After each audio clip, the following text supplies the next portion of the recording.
Hello friends, welcome to my channel science tutorials. आज की इस वीडियो में हम लोग स्टार्ट करेंगे पोल्ट्री फार्मिंग के बारे में। जितने भी टॉपिक्स हमारे बुक में गिवन हैं या फिर बोर्ड में आ सकते हैं, वो सारे आज की इस वीडियो में हम लोग कवर करेंगे।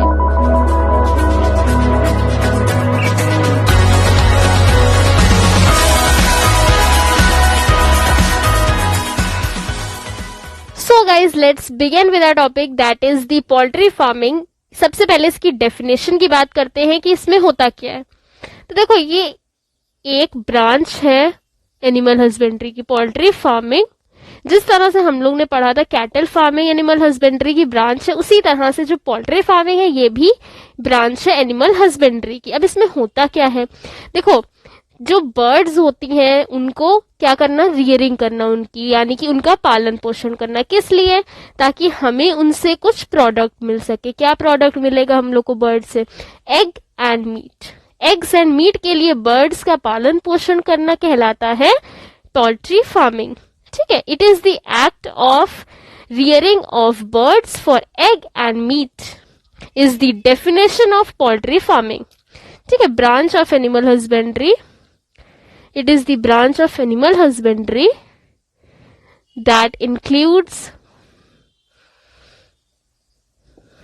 the act of rearing of birds for meat and eggs. अब इसमें किस तरह की बर्ड्स होंगी? एग्जाम्पल में बर्ड्स किस तरह की होंगी? हेन्स, डक्स वगैरह, जितनी जो भी बर्ड्स होंगी ना, सबको यहाँ पे हम लोग ने काउंट किया है। जिस भी बर्ड को पालन पोषण करेंगे हम लोग मीट एंड एग के लिए, वो कहलाएगा पोल्ट्री फार्मिंग। ठीक है, अब जो बर्ड्स होती हैं, ऐसी birds that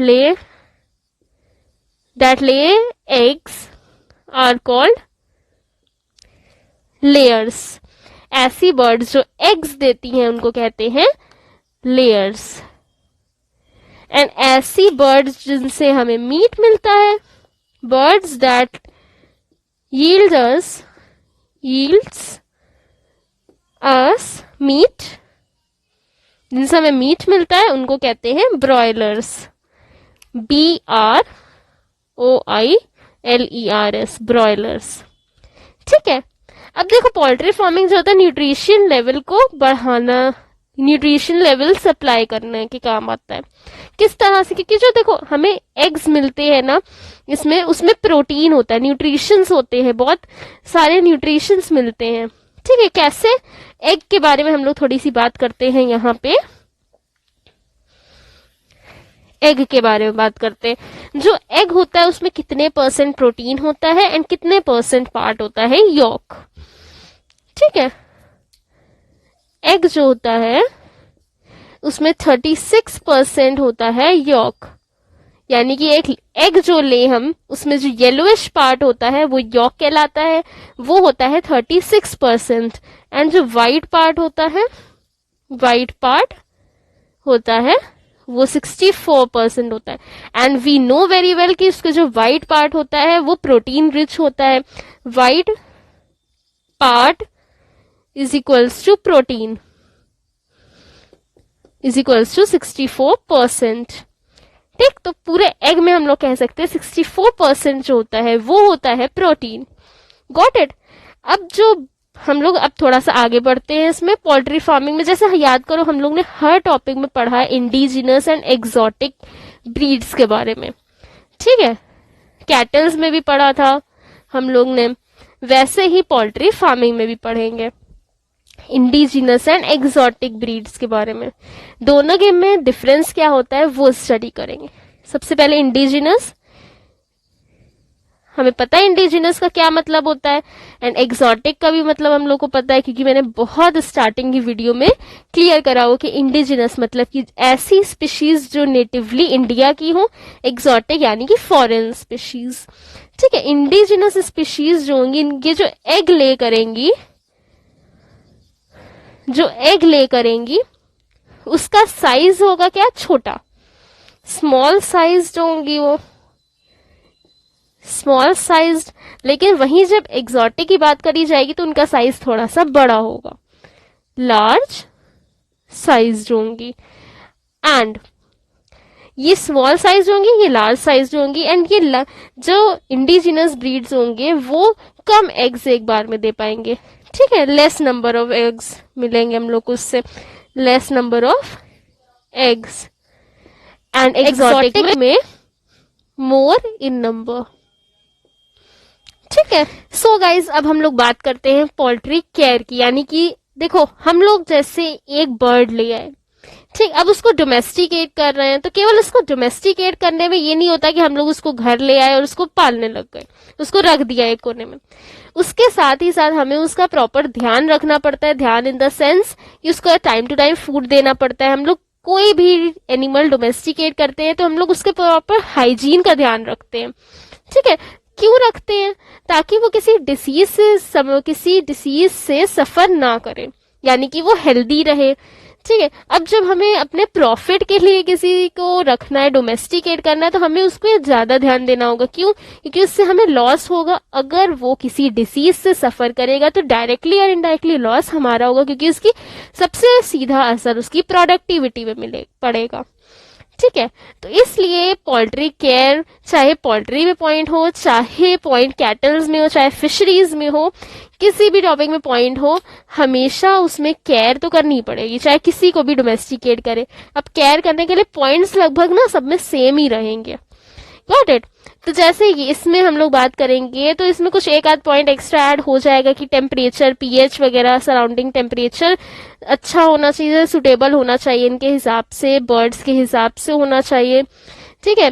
proper environment condition होनी चाहिए, अच्छी जगह, स्पेशियस जगह रखना चाहिए, प्रॉपर फीड देना चाहिए, plus clean water, clean food, balance diet, ये सारे पॉइंट्स हो जाएंगे पोल्ट्री केयर में, ठीक है। अब डिसीजेस की बात करते हैं। डिसीजेस किनकी? बर्ड्स की। 4 तरह की डिसीजेस हम लोग पढ़ेंगे, viral, bacterial, fungal and nutritional, ठीक है।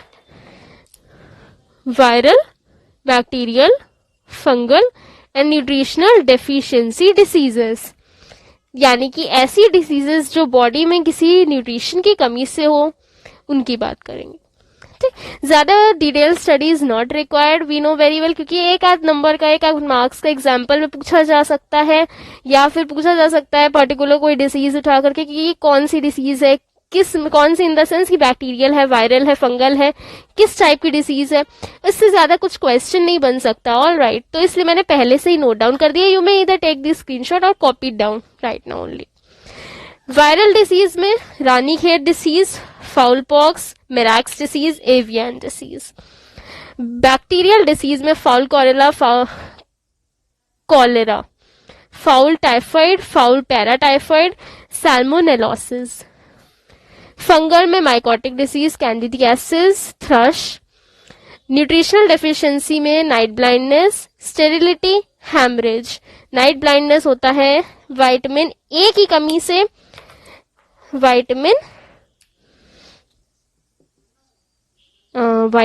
ए की डेफिशिएंसी, स्टेरिलिटी विटामिन ई की डेफिशिएंसी से, हेमरेज विटामिन के की डेफिशिएंसी से, ठीक है। अब डिसीजेस की हम लोग ने बात कर ली, अब बात करेंगे डिसीज को कंट्रोल कैसे करें। यानी कि डिसीज को कंट्रोल करना एक बहुत मेजर पॉइंट है। क्यों? अगर ये डिसीजेस स्प्रेड होंगी तो एक से दूसरे में, दूसरे से तीसरे में कांटेक्ट में आने से होती जाएंगी। एक्सेप्ट दिस, न्यूट्रिशनल डिसीजेस तो कम्युनिकेबल होती ही नहीं है, but many diseases are communicable amongst this. So इसलिए उसको कंट्रोल करने का प्रोसेस भी एक मेजर पॉइंट है। अब हम लोग बात करते हैं डिसीजेस जो अभी मैंने बताई थी, उनको कंट्रोल करने के लिए क्या क्या मेजर्स हम लोग ले सकते हैं उसकी। सबसे पहले वैक्सीनेशन। ऐसी डिसीज जो बहुत लार्ज मासेस में हो रही है एंड जिसका असर प्रोडक्टिविटी में पड़ रहा है या हमें लॉस हो रहा हो उनकी वजह से, तो उसके अगेंस्ट हम लोग वैक्सीनेशन कर सकते हैं, ठीक। एक्टोपैरासाइट्स जैसे कि लाइस, माइट्स एंड टीक्स जो होती है, उन पर हम लोग मिथियोन स्प्रे कर सकते हैं, स्प्रेड कर सकते हैं, ठीक है। एंडोपैरासाइट्स जैसे कि टीनिया एंड राउंड वॉर्म्स, इनके अगेंस्ट वॉर्मीसाइड्स हम लोग स्प्रेड कर सकते हैं, स्प्रे कर सकते हैं। फंगल डिसीजेज अभी मैंने बहुत सारी बताई थी, माइकोसिस, थ्रश, कैंडिडियासिस वगैरह, बॉडी एक्स मिक्सचर उनके ऊपर हम लोग जैसे रूम होता है उसको सैनिटाइज करने के लिए बॉडी एक्स मिक्सचर हम लोग स्प्रे कर सकते हैं। प्रोटोजोन डिसीजेस बताई थी अभी मैंने, उनके अगेंस्ट सल्फर ड्रग्स यूज कर सकते हैं। एंड बैक्टीरियल डिसीजेस में भी हम लोग सल्फर ड्रग्स यूज कर सकते हैं एंड एंटीबायोटिक्स यूज कर सकते हैं। अब बात करते हैं प्रिवेंटिव मेजर्स की। ये तो डिसीजेस को हम लोग कंट्रोल करने के लिए कर सकते हैं कि वो एक कैटल से एक हेन से या एक बर्ड से दूसरी बर्ड्स में ना स्प्रेड हो। अब इनको कंट्रोल जब करना होगा तो हम लोग ये सारे स्टेप्स कर सकते हैं। लेकिन जब इनको प्रिवेंट करना है कि हमारे जो बर्ड्स है वो खराब ही ना हो, उन पे कोई डिसीज ना आए, वो डिसीज हो ही ना, सफर ही ना करे किसी डिसीज से, तो उससे पहले के जो मेजर्स होंगे अब उनकी बात करते हैं, प्रिवेंशंस।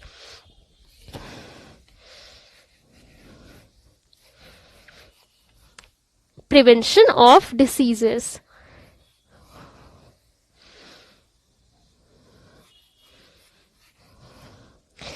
प्रिवेंटिव मेजर्स जिसको हम लोग कह सकते हैं, प्रिवेंटिव मेजर्स। जो हमारी बर्ड्स है उनको हमेशा, उनका जो मीट है हमेशा 100 डिग्री सेल्सियस से अबव कुक करके ही यूज करना चाहिए। ठीक, सबसे पहला पॉइंट है। और जो अफेक्टेड बर्ड्स यानी कि ऐसी बर्ड्स जो किसी डिसीज से सफर कर रही हैं एंड खासकर जब वो डिसीजेस कम्युनिकेबल हों, तब उन बर्ड्स को जला देना यानी कि बर्न कर देना चाहिए तुरंत ऑन द स्पॉट, क्योंकि वो एक से दूसरे में, दूसरे से तीसरे में होंगी and this will reduce the productivity and directly और इनडायरेक्टली हमारा ही लॉस होगा उसमें। ठीक है, ऐसे एक बार क्या होता है, एशियन कंट्रीज में ही बर्ड फ्लू जो था वो बहुत बहुत लार्ज मासेस में स्प्रेड होता जा रहा था। तो क्या करा गया, जो अफेक्टेड कंट्रीज थी उनसे इंपोर्ट एक्सपोर्ट जो था इसका बंद कर दिया गया। ठीक है, ये भी एक तरह का कह सकते हैं प्रोसेस हुआ, किस लिए, ताकि वहां की जो बर्ड्स हैं यहाँ पर आकर के यहाँ की यानी कि बाहर की कंट्रीज की बर्ड्स, जो ऐसी कंट्रीज जहां पे वो डिसीज नहीं स्प्रेड हुई है बर्ड्स में, वहां पे आकर के उन बर्ड्स को यानी कि हेल्दी बर्ड्स को इफेक्ट ना कर सके। ठीक है, इसीलिए इंपोर्ट एक्सपोर्ट ही रोक दिया गया था। सो गाइज, यहाँ पे मेरी आज की इस वीडियो का एंड होता है, वाइंड अप कर रही हूँ मैं यहाँ पे। नेक्स्ट टॉपिक नेक्स्ट वीडियो में स्टार्ट करूंगी मैं।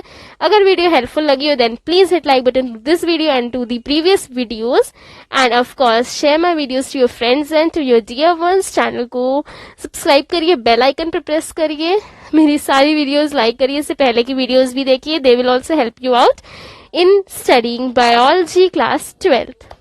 So thanks for watching. Bye.